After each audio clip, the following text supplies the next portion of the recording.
Bill is gonna, been kind enough to come today and share his experience with the third step. Thanks, Bob. How appropriate, Bill and Bob. I like that. I like that. Good morning, everyone. My name is Bill. I am an alcoholic. And I've done the work in this big book as it's laid out with a big book step study sponsor, many meetings like this with many people just like yourselves, and a loving and patient God. I am in the process of making amends, and I am living in the last 3 steps and the principles of all the steps each day to the best of my willingness. Pleasure to be here this morning. I see some familiar faces. Really good to see people I know and to meet people that I don't know. Third step is key for me, but I will jump into just a quick synopsis of what it was like for me before I found recovery. So when I was 23 years old, I had some wisdom teeth extracted, and I was introduced to the world of opioids, and the combination of alcohol and opioids triggered this physical allergy that we read about in our literature.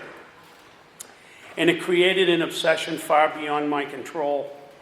And I went on for 20 plus years with a disease that I didn't know I had that got worse and worse and worse.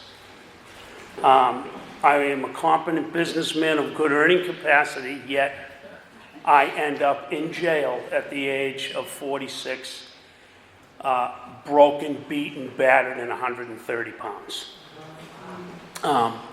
This disease caused me to basically give up everything in my life, my wife, my home, my business, and hurt many, many people that I loved. And I think back on these things today, and it tells us not to regret the past nor wish to shut the door on it. I definitely do not shut the door on it. I take all that misery and experience that I have being out there with untreated alcoholism and ball it up and take it to the next guy and share it if it's going to help them. It's what a better way to make use of something that was so horrible to experience, A grateful alcoholic I am. I found recovery at the age of 46. My sister had been in the program for 18 years at the time. My brother-in-law was like 30 years sober, and I jumped in their back pockets, and I'd had enough. It was my second trip to Cambridge jail, and I started to recognize people in there and recognize guards, and I'm like, there's a problem with this. And I don't really like what's going on, and I don't like how I feel. And I had completely lost my way in life and was so spiritually sick, I forgot how to live my life. I did not know how to be a productive member of society anymore. I did not know how to be a son, a husband, a brother. I lost all of that. So, I went to a meeting over in Southborough, and I was there with my brother-in-law, and I was like 3 months sober, and I was happy to be free from alcohol and drugs, but I was not yet free of the obsession, and I was still very restless, irritable, and discontented, and I really did not want to do it anymore at 3 months. I considered suicide, but I was too afraid to kill myself. So I just kept my mind open. I went to this meeting in Southborough, and my brother-in-law said to me, look, I can't take you back tonight. I got to take Bob home, but this guy will give you a ride. And I look over, and this guy with a bald, shiny head, and he's smiling at me, and I'm like, oh my God, I don't want to go with this guy. And I really, really didn't, because I was not feeling what he was feeling. Not at all. I looked at my brother-in-law, I said, this is a problem. He said, no, I think you're the problem, and he could be your solution. And I'm like, he said, so please keep an open mind. He said, you're not feeling well, and I think this guy might be able to help you. So So I said, okay, fine. So I walk out the door, and this guy's standing by the passenger door of his truck, and he's smiling at me, and I'm like, okay. And he opens the door, and he said, I told you I'd save you a seat. And I looked at him, and I go, what's this guy talking about? And I'm like, wow. This guy I had known 18 years before. I was actually remodeling a basement. And the customer, which I never allow clients to bring their own subcontractors in, and I let this client hire their own electrician. He was the electrician. And the only reason why I know that is because when I looked at his face, I could see him saying to me, hey, do you want to go to a meeting at noontime? And I didn't know him at the time. And I'm like, what meeting? And he said, there's an AA meeting right down the street. I go at noon. And I said, hey, look, I don't have your problem. Well, obviously, he must have saw something in me back then that I didn't know, because I really didn't think I had a problem.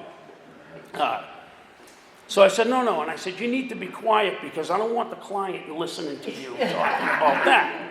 Well, the client was an alcoholic in recovery, and I had no idea. And I'm like, no.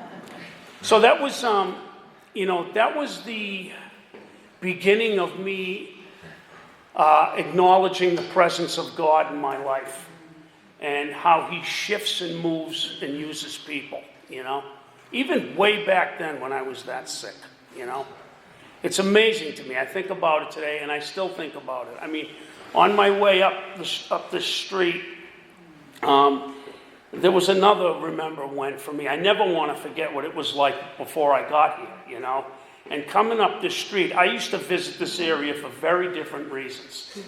Very different reasons. And I'm full of joy and contentment as I drive up the street this morning to come here and share with you all and realize that I'm here to be of service to the next alcoholic and to God, and not something self-centered as going to pick up drugs on a Saturday morning, which I did many times. So thank you, God, for that. This guy handed me a big book, and he said to me, look, I said, can you help me? I'd like to feel the way you feel. He handed me a big book, and he said, look. He said, I sponsor people through the Big Book of Alcoholics Anonymous. That's my job as a sponsor. He said, and I put your hand in God's hand, hopefully, with your willingness, and we go through this work together. And I get just as much out of it as you do. And I couldn't understand that at the time. But I thought anything would be better than how I feel now. So I said, I'm going to go through this with you. And he handed me a highlighter, a big book, and a pen, and he gave me my first set of instructions. And he said to me, go to the first 2 pages. And I go to the first 2 pages, and I look at the first 2 pages, and I'm like, they're blank. And he said, yeah, that's about how much you know about recovery. And I'm like, so the guy made a list immediately. I mean, several times this guy was riddled throughout my 4th step. But, he was the guy that God sent to help me. Thank you, God. Quite the personality. But he explained to me, I'm not a bank. Don't ask me for money. I'm on my 2nd divorce. You definitely don't want to ask me about relationships. And it was funny. And he said to me, if you want to ride to a meeting, call me no later than 10 a.m. or the truck will be full. And it really was full. I mean, he had an extended cab truck, and it was packed full of guys every single night. This guy saved my life and brought me to AA meetings all over this state. I'd say, where are we going tonight? To a meeting. And that's all he would say, and we'd be driving for an hour. And, and thank God for this guy, really. So I decided to go through this work, and I was highlighting things in this book that I identified with, and underlining things I didn't understand and things I needed to make. I maybe look up definitions for words and this and that. And I got back together with him, and after I'd gotten through the first 63 pages, and I said to him, why are you having me do this? And he said, well, this is a self-diagnosed illness, and he says, open your book. And I opened my book, and he says, I'm going to open mine, and he opens his, and we're looking at our books together, and they're all like lit up like a rainbow, They're all highlighted up. He said, you just diagnosed yourself. He said, you could be an alcoholic. He said, and this proves it. And then right from that point on, I identified with so much more in this book. And I agreed, yes, I admitted to myself for the first time that I was an alcoholic and that my life was unmanageable. When I read the doctor's opinion, I think I cried for an hour because I could not believe that a doctor wrote something like that. It felt like he wrote it about me, and I know it's a cliche, we hear this all the time, but it is not the truth, right? I felt like, oh my God, this guy knows me in this book. So, I decided to press on and go through the rest of the steps. And the next meeting, we met at my house, and we sat at the kitchen table, and we did a formal third step at my kitchen table, and that's what we're on today. And it was a little uncomfortable holding hands with a guy, and that was just my pride and my ego. That's all that was. But I stood there, I pocketed my pride, and we held hands. I said the third step prayer. In my experience, there was no huge boom. There was a shift. And however slight it was, there was a shift. And it made a huge difference in my perception about Alcoholics Anonymous and if these steps would really work for me or not. I was grabbing for straws because I really did not think this was going to make a difference. Because like a good alcoholic, I'm reading through and I'm going further than he tells me to because I got to look at this, right? I have to take control of this, and this isn't going to work at all. And I just got myself in more trouble. But I created more fear, Oh, I'm not writing about sex. Are you kidding me? And I just went on. And he's like, look, you're not there. We're doing a formal third step, okay? And you have to decide without reservation that you're going to hand your life over to the care of God as you understand Him. You have to make that decision. He said, we're not just reading this to read it. This is a formal third step prayer that is you're turning your life over to the will and care of God, and you're making a covenant with God to bring men through this work after you complete it. And that's how you keep it, by giving it away. Thank God for this guy, really. He was amazing and still is today. So, we did that. And we went through a little bit of this reading. He did, tell me that I'm going to learn about principles in this book, and I'm going to put them into action in my life. And if I live under these spiritual principles, I can be assured that my life is going to be a lot more relaxing, calm, and serene, because I'm not going to be in a state of aggravation, anger, fear, worry, and remorse constantly. Because that's where I was, constantly. I could not take the feelings I had inside. So I needed something to get me through those feelings. Well, today I trust God instead of a bottle and an Oxycontin tablet. And it's working very well for me. Very well. I've been on the other side of the work now for 8 or 9 years, something like that. And just when I think my life can't get any better, God shows me that it can. I just have to follow those simple rules that it talks about. In this reading, this paragraph cracks me up. The first requirement is that we be convinced that any life run on self-will can hardly be a success. Well, I proved that's in my track record. And it says, and on that basis, we are almost always in collision with something or somebody. Absolutely. And then it says, even though our motives are good. Oh my God, again, they're writing this about me. So I was brought up in an Italian household, very structured, very encouraging, loving. I mean, there was no rhyme or reason why I would be a sick person like this. And I know today that my body chemistry in my brain is what makes me susceptible to this allergy, and that it is not my fault. I know this today for a fact. And I also know the solution of how to recover a day at a time from this. And thank God for that. You know, I used to think all the time, you know, what is my wife's problem? You know, what is her problem? I work 12 hours a day. I'm a business owner. I make a lot of money. She doesn't have to work. I buy her a car, pay for schooling, offer to open a bakery for her. I'm doing all these things. What's her problem? Am I not a self-seeker? Even when I'm trying to be kind. Oh my word, I couldn't believe it.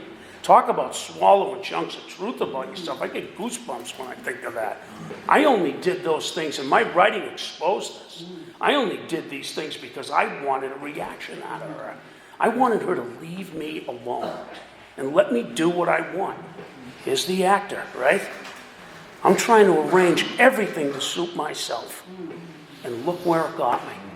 In a whole hell of a lot of trouble. You know, an untreated sickness that was going to take me out eventually. And that poor woman, when I put her through, that amends lasted all night.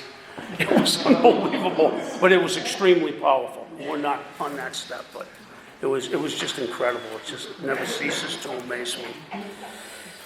Oh, God. So I always used to feel bad for myself constantly and think that life wasn't treating me right all the time, and it says it in here. And I always would try to manipulate somebody or manipulate some situation to suit myself so that I could make more money and have more of everything, because I was never satisfied with anything, to be quite honest with you. I really wasn't. And I didn't realize at the time that it was my self-centered fear and my sickness that was progressing, you know? And I know today that if this is not treated daily, to this day it needs to be treated daily. I will die from this. I will definitely pass on from this sickness. I'm a cancer survivor. I had lung cancer in 2008. I had a tumor on top of the left lobe of my lung. They took my entire lung out of my body. If I didn't treat the cancer with chemotherapy, surgery, I would be dead. I would not be here. Well, you know, alcoholism and drug addiction takes out just as many people, if not more, than cancer. So, you know, this is something that I'm pretty diligent with, and that I nourish every single morning. God has certainly done for me what I could never do for myself. He has restored me to sanity. He has brought me into a way of living that I never imagined in my entire life that I could have. Who knew that I could ever wake up every morning of my life for the last 12 and a half years and be happy for no other reason than my eyes opened? And not be obsessed over anything, whether it be drugs, money, whatever. I'm not obsessed over anything. And, you know, if I keep close to him and do his work well, as it tells us, I'm going to be safe and protected for the rest of my life here. I want to continue to be of maximum service to the God and the people around me. I continue to do a formal third step every single morning I wake up. You know, it's coffee, feed the cat in my office, in the book, in the Bible. You know, furthering my contact with God. I can't do that without communication, as I can't do it with any relationship without communication, and especially the most important one. So that's it. Thank you.